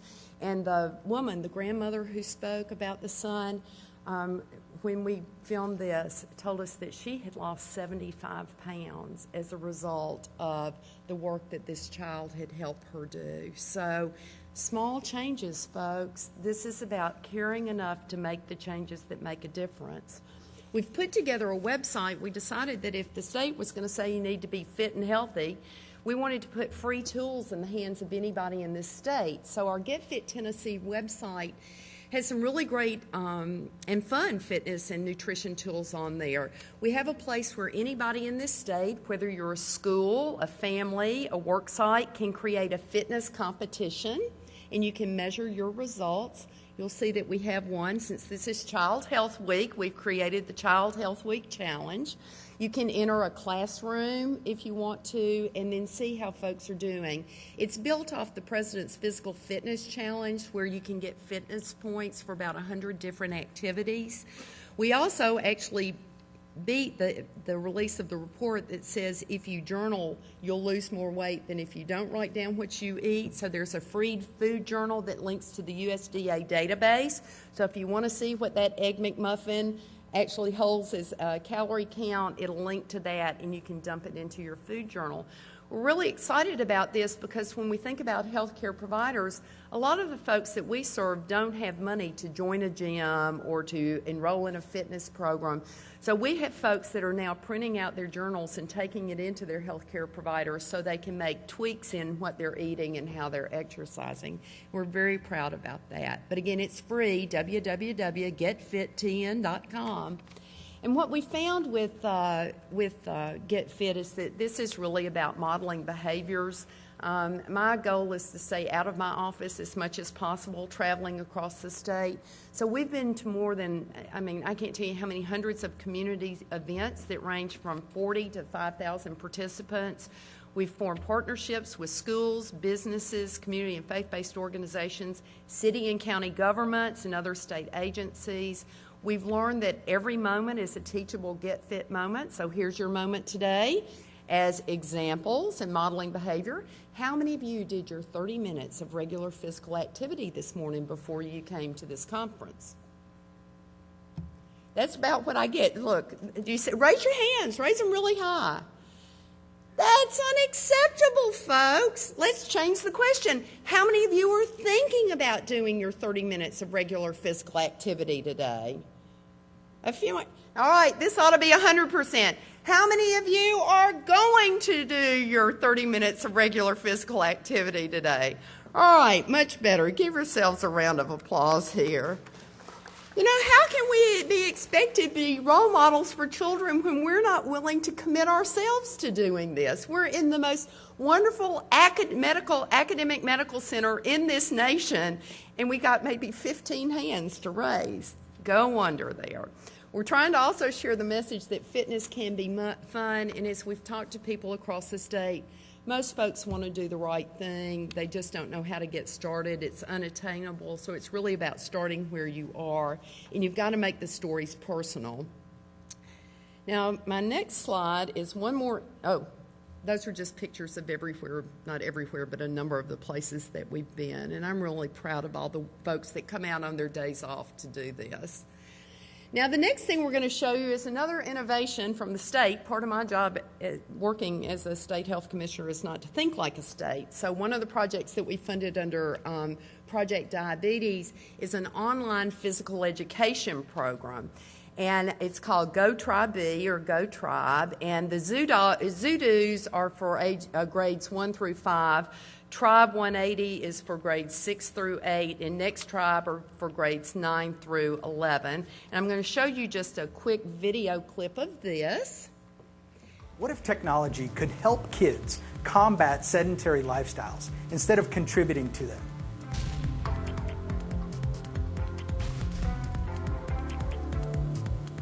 Now, how can we turn sedentary screen time into active screen time? We're actually using a website to teach a child about nutrition, fitness, motivation, and wellness. Well, now we can with GoTribe. GoTribe.com is the only interactive online community promoting health and wellness among kids, teens, and their families. It's a program that makes healthy living fun and easy. Kids choose an avatar and work through fresh daily videos and content covering fitness, nutrition, motivation, Susan. and wellness. Notice the red hair. GoTribe also lets kids keep up with others and interact with family and friends. Best of all, kids can reward themselves for their hard work by redeeming points for cool prizes and games. So go get active, try something new, be your best, and find out more at GoTribe.com. This is funded in 17 school systems in the East and the Northeast. We've got 30 plus high schools up on this right now, and we're really anxious about the data that we're getting back. Just to give you a few of the screenshots, you can build what you look like, your hair, your skin, your clothes, your facial expressions. You get awards and badges. You have a way to journal your activities and to communicate with your friends, and it all meets the guidelines for how kids communicate with each other. This is a module we built for teachers, and so the teachers in the high school can build a 3-minute, a 5-minute, an 8-minute, or a 30-minute brain break for their classroom. Everything is peer-led, so the grades 1 through 5, the activities are led by elementary school children. There's a wellness and nutrition and a motivation section. You get points. You'll see over here on the side, that's the list of students in this class, so if Peyton Manning's not there that day, you just click, and he is taken out of the data collection. And what you'll find is that the teachers can view a report either on a daily, a weekly, a monthly, or an annual basis on how much physical activity their classroom has done. And they can also enter custom activities like walking, so if they didn't pull up one of the modules. And we think that's really cool because we don't think it looks like a state. So anyway, and as you can see, it was sponsored by the Department of Health. But where do we go from here? I want to talk about just governmental leadership in a little bit of a different light, and I'm going to show you a video. The Centers for Disease Control and the Association of State and Territorial Health Officers, along with NACHO, the National Association of Community, City, and County Health Officers, have come together to work on a project called the Alliance for the Healthiest Nation. And I just want to show you this because I think this is the foundation for all of us. You know, if we're going to change the health of this nation, we have to start with the kids. So, just a few minutes.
So do you believe we can make this the healthiest nation and the healthiest state by 2018?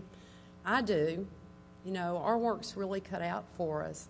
But I invite all of you to look at the healthiest nation. There's something that every single person in this room can do to improve the health of our children, the health of our state. And so with that, I will move over to the side and let our good friends from Disney come up with Cinderella and others.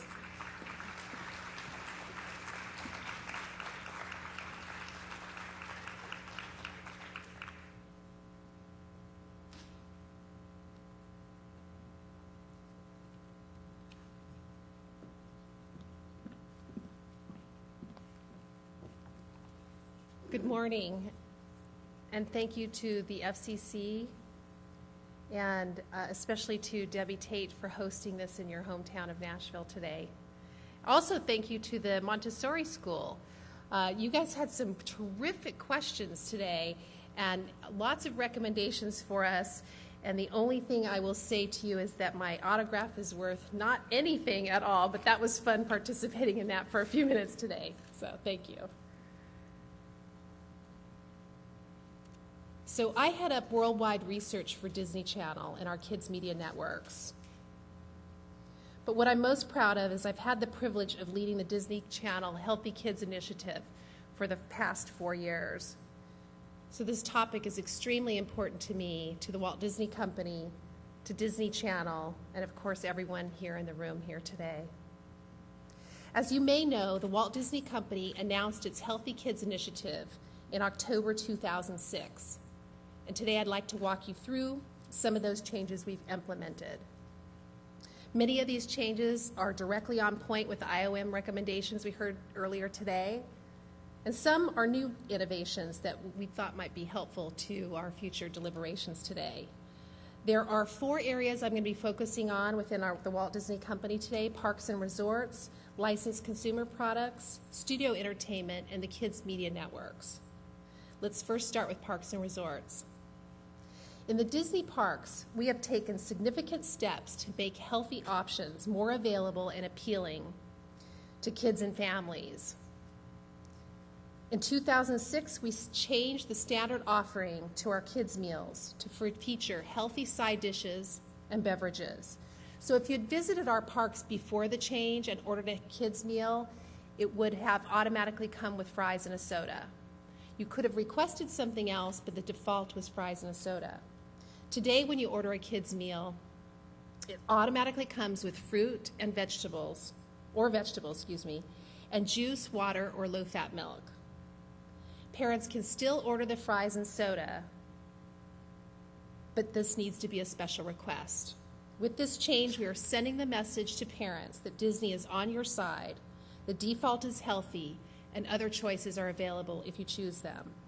And by all measures, our guests have embraced this offering, as I can tell you the vast majority of people that order the kids' meal are selecting the healthier options and sticking with those, and that's great news. We've also expanded our healthy sides and beverages for adults, and we are beginning to phase in more appropriate portion sizes. We've also permanently implemented the addition of whole grains to all pizza crusts, hamburger, and hot dog buns. And another big focus in the parks is our snack foods. So we've made a significant effort to ensure there are healthy snack food options that are highly appealing and widely available. And to that end, we've introduced fruit carts just a few years ago, and we're also increasing the variety of other nutritious snacks like nuts and trail mix throughout the parks. Finally, we have phased out added trans fats from all food items served in our U.S. theme parks. And all of these added trans fats will be completely eliminated from all of our worldwide parks by January 2009. We've also made significant progress in our licensed food area, and you heard a lot about that earlier today. As we announced in October 2006, we adopted strict nutritional guidelines to determine which foods we will license with the Disney brand and the Disney characters. Our vision in this area is to make nutritious, everyday foods that are portioned appropriately and that are appealing to kids.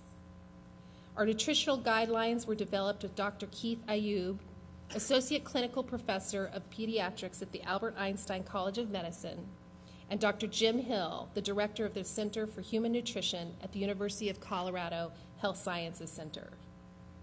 So in supermarkets across the country and throughout the world, you will find Disney characters on fresh fruits and veggies. In the U.S. alone, we have sold over 400 million servings of fresh produce to date.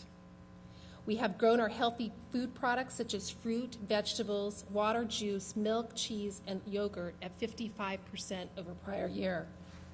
Here are some of the new products we launched in the past year.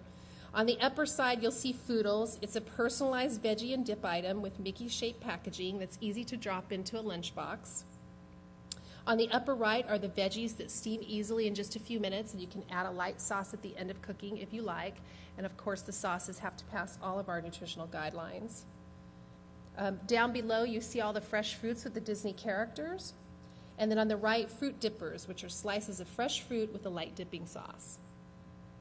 On this next page, you'll see a variety of dried fruit snacks like apples, cranberries, raisins, and fruit and nut mixes.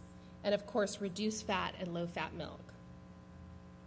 We're also reformulating products that would not meet our guidelines, but we know that kids love. So for example, we are adding multigrains, limiting portion size, or removing trans fats. And as our licensed food business grows, we have the opportunity to capitalize on the back of the packaging and the side panels.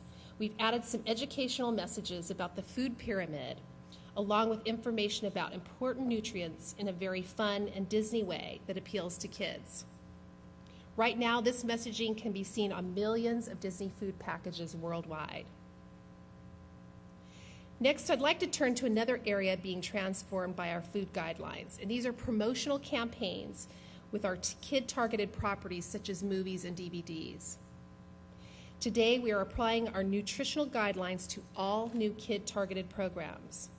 And as a result, you will see us being very judicious about the selection of food companies for use in these co-branded marketing endeavors. We've also begun to diversify into a variety of non-food categories.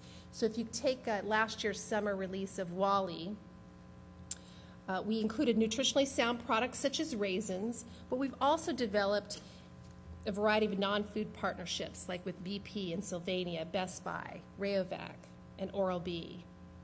And we also had PSA ties with government organizations such as the Department of Transportation and NASA. Now let's turn to our kids' media networks. For those of you who may not have kids in your household, Disney Channel is our flagship network, and we reach over 96 million households in the U.S. and more than 600 million viewers worldwide in over 100 countries. As you may know, Disney Channel is a commercial-free platform, which means it doesn't accept the traditional 30 or 60-second advertising spots, but does accept some branded sponsorship messaging. And these are sponsorship messages that are the brought to you by messages. And this is another area where we are using our nutritional guidelines to determine which foods and brands can qualify for sponsorship. If a brand does not meet our nutritional guidelines, it cannot be a Disney Channel sponsor. On our other kids' media outlets, we do accept regular advertising from a variety of food and non-food products that comply with the routine standards and practices.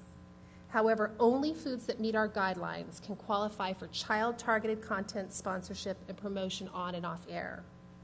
This means any mixture of our content or our characters with a commercial product is covered by our guidelines. Over the past 2 years, we have reduced the amount of food advertising on our kid and mom-targeted platforms. And this is due to our strict adherence to our food guidelines and also to self-regulation on the part of food companies. For those that are advertising, we have seen a trend towards healthier alternatives and active lifestyle messaging. As a broader industry-wide issue, we do expect the recently launched Food Pledge program, as overseen by the Better Business Bureau, will continue to impact the nature of food advertising, and we look forward to continuing to work with food companies as they implement these pledges. Now, I couldn't come here today without having some video, of course. The first video I'm going to show you is an example of working with a non-food partner with Kaiser Permanente. In an effort to reach moms and help them embrace a healthier lifestyle for their families, Kaiser partnered with Disney for a healthy living promotion on our mom-targeted websites. It included recommendations for nutritious meals and ideas for getting the family active. So I'm going to show you a short video of an example. My name's here. Jamie Davis, and I'm a registered dietitian. I work with kids and families and teach them how to eat healthy. We're going to focus on a simple message of changing up the quality of your carbohydrates, mainly decreasing your added sugar and increasing your dietary fiber. So come with me and I'm going to teach you how to read food labels and choose foods that are higher in fiber and lower in sugar. Fruits and vegetables are an excellent source of dietary fiber. They do have natural sugars in them, but that's a good type of sugar. We're not going to worry about that. The fiber is located in the skin and seeds, and the national recommendations are between 25 and 30 grams a day. And here's another tip. If you leave the skin on certain types of vegetables, you can really increase your fiber content.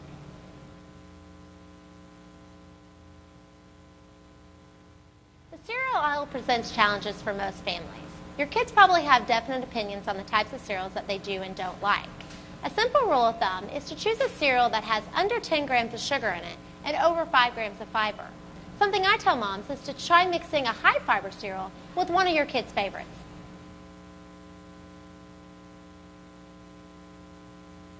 Choosing the right bread can also be a challenge. You want to look for two things. You want the label to say 100% whole wheat, and you want to check the nutrition facts to make sure that there's at least 5 grams of dietary fiber. You can also try switching out your flour tortilla and corn tortilla for a whole wheat tortilla. This one has 21 grams of dietary fiber. Drinks are loaded in sugar. The USDA recommends less than 32 grams of added sugar a day. Just because it says 100% juice doesn't necessarily make it better. For instance, this 100% apple juice has 28 grams of sugar in it, compared to a soda that has 31. Now it's time for me to check out. I hope I was able to shed some light on the often confusing world of reading labels. Some nice tips there. I think a lot of times what families are looking for is just a little bit of help along the way. So I'd like to walk you through some important aspects of our Healthy Kids initiative for Disney Channel. Disney Channel is home to some of the most popular characters and TV shows among kids today. We're able to reach kids through our storytelling and our characters that kids love. We have the expertise to talk to kids, and we recognize that we can use our influence to help shape their attitudes and hopefully behavior when it comes to healthy lifestyles. And we hope that we know how to talk to kids in a way that can get them excited about healthy living and physical activity. To that end, we are using our programming to showcase healthy living behavior. So basically what this means that everything from plot lines to props you will see with healthy influencing. So when you tune into our programming, you're likely to see fresh fruits and veggies displayed in certain scenes. And you know, the power of suggestion is so very strong. These days when you watch Disney Channel, you'll also be likely to see kids making more healthy options than they were a few years ago. So some examples are we're substituting burgers and fries for healthy fruits and vegetables in our scenes. We're also showing kids making healthy choices at restaurants or at the cafeteria. In addition, we're showing families being active together, eating family meals together, and parents acting as good, healthy role models. We're also using our characters as role models, where it fits seamlessly into the storytelling. This means that kids will see episodes of Hannah Montana, Sweet Life of Zack and Cody, Mickey Mouse Clubhouse, among others, where the central theme of the episode is based on healthy lifestyles, either healthy eating or physical activity. And we have committed to one episode of each series currently in production that centers specifically around a healthy lifestyle theme. Now, if you know any kids between the ages of 6 and 14, they will certainly be aware of High School Musical. We have used the characters of this highly popular movie in print ads like this one to promote milk consumption to kids. And how many kids here are aware of Pass the Plate? Excellent. Okay. Glad I tested that one out earlier. We also air short form interstitials. You know, Disney Channel is a commercial-free platform, so we have the opportunity to run these short form, what we call interstitials, that are approximately 1 to 3 minutes in length. And the first one I'm going to show you is Pass the Plate, that was introduced last year. Each episode showcases a healthy food and how it can be prepared around the world. This series was produced in association with 10 Disney channels in 10 countries worldwide. Let's take a look.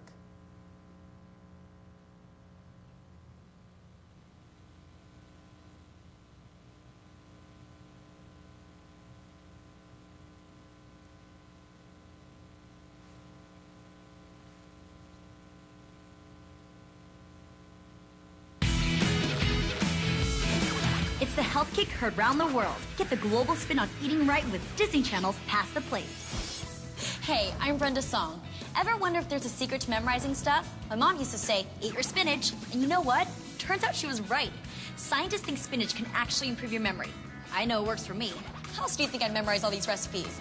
So, while I pick more spinach from my garden, let's pass the plate to see how kids in other countries enjoy spinach. Hi, we're Blessed Board from Disney Channel Japan. In Japan, when we eat spinach, we'll often have goma-ai, which is steamed spinach and sesame seeds. Goma-ai is very traditional and nutritious, so it's often included in what we call to be bento. A bento is a takeout meal in a container just like this one. A bento has many compartments to hold the various types of foods. Meat or fish, rice, pickles, and some type of vegetable. Want to go on a picnic? Our mom often makes bentos for us to take. She loves to hear the sounds of the empty bento boxes when we get home. Hello there, it's me, Greg, from Disney Channel UK.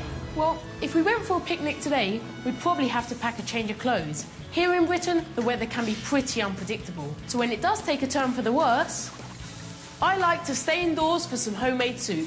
My favourite is creamy spinach. It's a family recipe that my mum got from her mum. And as they say, nothing warms your tum like soup made by your mum. Soup made by Mom? Yum! Although I prefer my mom's baked spinach balls. In fact, when I was a kid, I'd eat them so often, she'd say my hair was going to turn green. Of course, that only made me want to eat even more. Green hair! How cool would that have been? But anyway, just remember, no matter how big the world might seem, we all come together when we pass a plate. So we've produced 6 episodes of Pass the Plate dedicated to a specific food item: mangoes, fish, rice, tomatoes, bananas, and the one you just saw, spinach. And we're currently in production with 4 new episodes of Pass the Plate. Actually, literally in production. They keep sending me pictures of the set on my BlackBerry. It's very exciting because this year we're headed to fresh markets all over the world to showcase how fresh fruits, vegetables, and grains go from fresh markets to local healthy delicacies. Disney Channel also runs a series of short-form programming called Get Your Head in the Game, which kids tell each other peer-to-peer about their passion for their own chosen sport. The spots are both inspirational and aspirational and often include an important family component. Here's an example.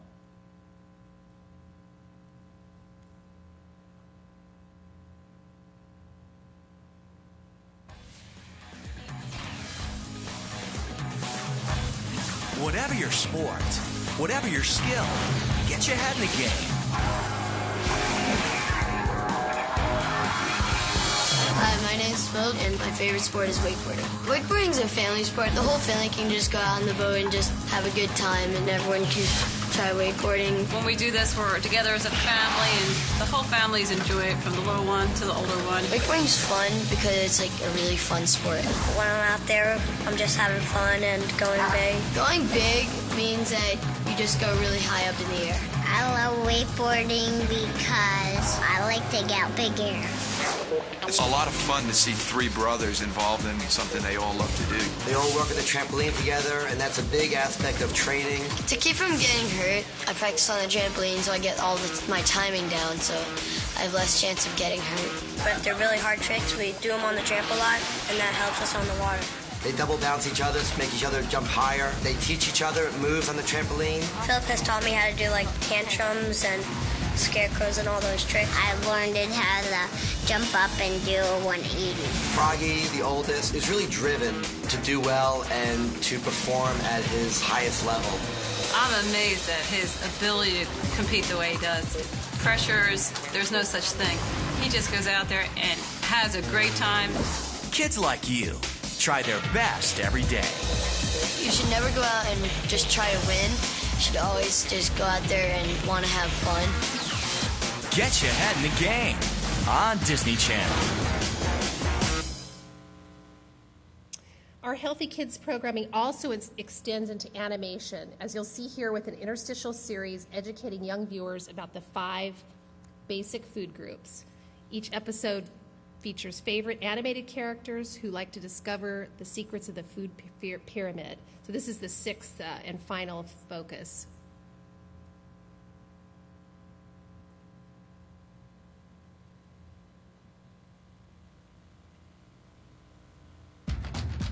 Welcome, team. Your keys have unlocked the 5 secrets of the pyramid. Feeding your body with grains, vegetables, fruits. Yay! Dairy and meats and beans has prepared you to advance to the ultimate secret level. Secret level. You are now on your way to becoming the ultimate hero. Ultimate hero.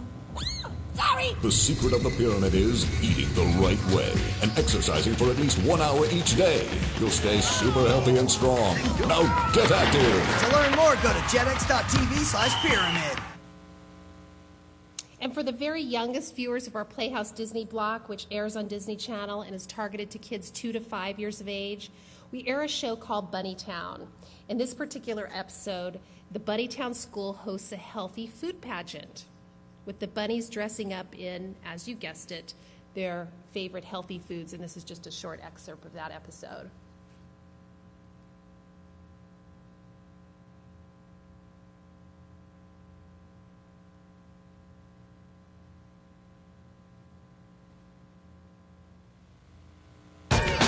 Healthy food! Healthy food! Healthy food! Healthy food!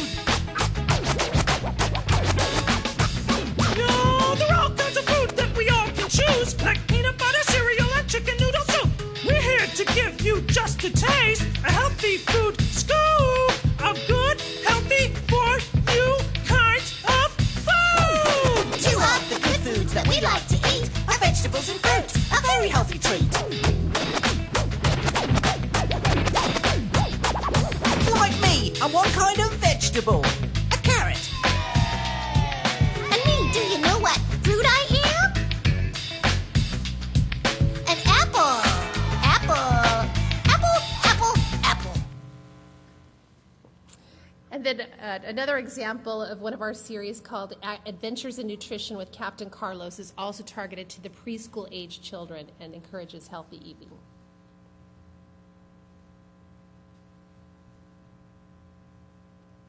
Adventures in Nutrition with Captain Carlos.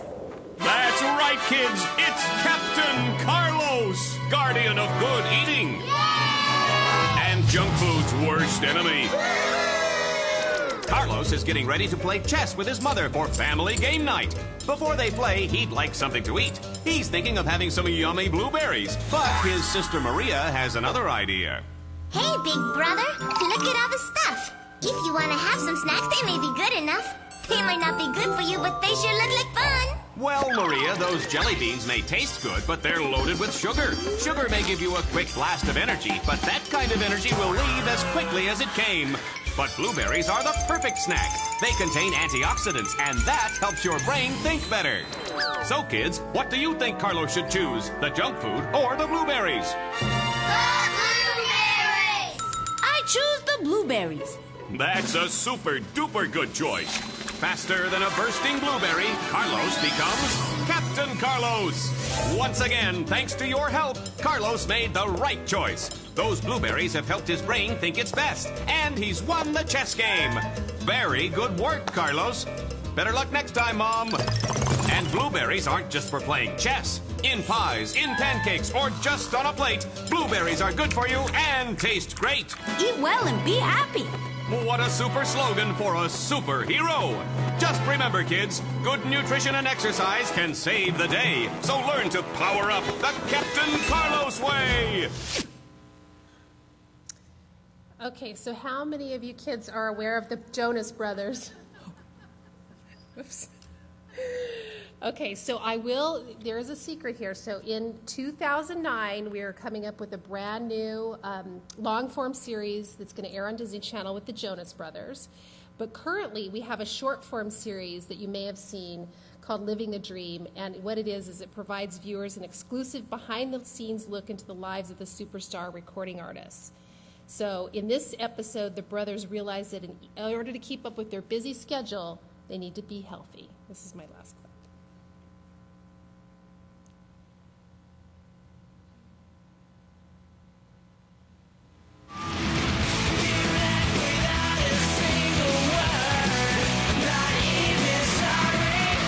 Being on our first ever headlining tour is definitely a dream come true. But to do this every night, you have to take care of your body and work hard to stay healthy. So it's time for us to call in an expert and get serious about staying healthy.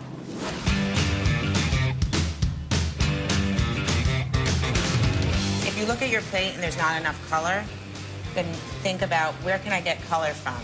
If you look at your plate and it's all white, that means you're probably not getting enough variety. And that's the key. I was so inspired by what the nutritionist said that I couldn't get eating healthy out of my head. Mom, can you make me some apples? Make you some apples. Grow some apples real fast. And I would love some organic peanut butter on the side. Can I get some OPB, please?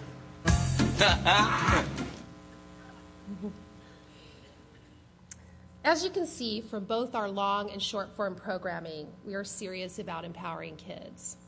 We have dedicated over 100 interstitials to encouraging healthier lifestyles. And on Disney Channel alone, messages like these are seen by approximately 35 million kids in the US alone in a given month. And we have committed to airing a healthy message every 3 to 4 hours. So to wrap up, today I've had a chance to tell you about some of the changes from the Walt Disney Company that we've already made, including healthy side dishes and beverages in kids' meals in the parks, phasing out of trans fats, implementation of our nutritional guidelines, new licensed food products, and healthy lifestyle messaging targeted to kids and their families.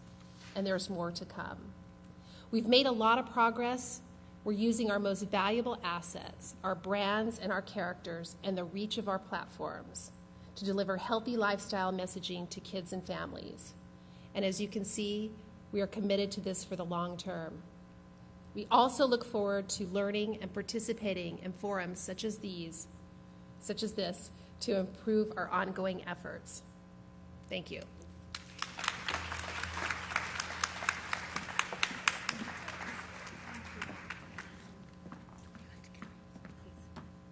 Thank you all again, and thank you to Vanderbilt. Obviously, we've learned today that media has a pervasive influence in all of our lives, but especially in our children's lives.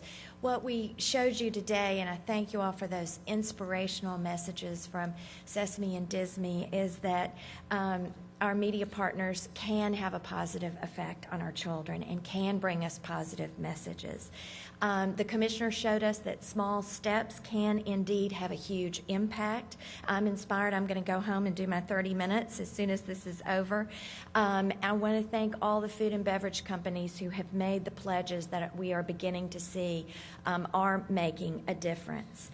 It will indeed take all of us, schools, doctors, the media, parents, obviously, as our children's first and best role models, and of course government to provide leadership. So again, I want to thank Vanderbilt. I will get my black pump out and say I am closing the official FCC October meeting, and thank Vanderbilt for hosting it. And with that, I will turn it over to Dr. Barkin.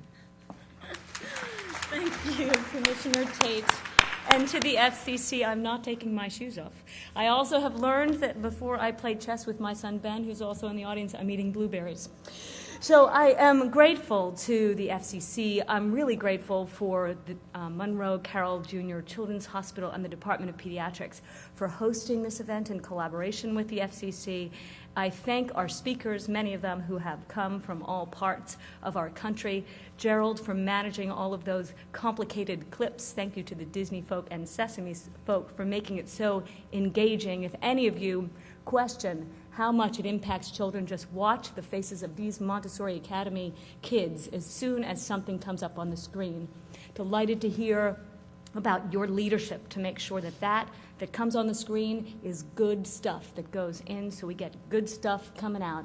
I also very much want to thank Mary Kate Mauser and Sarah Haverstick, who were instrumental in making today happen.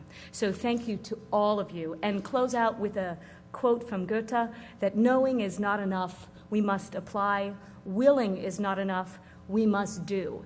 So if you learned something today that is not enough, please take it with you and apply it, and take that application and do something that matters, that makes a difference for our children. So thank you all for coming.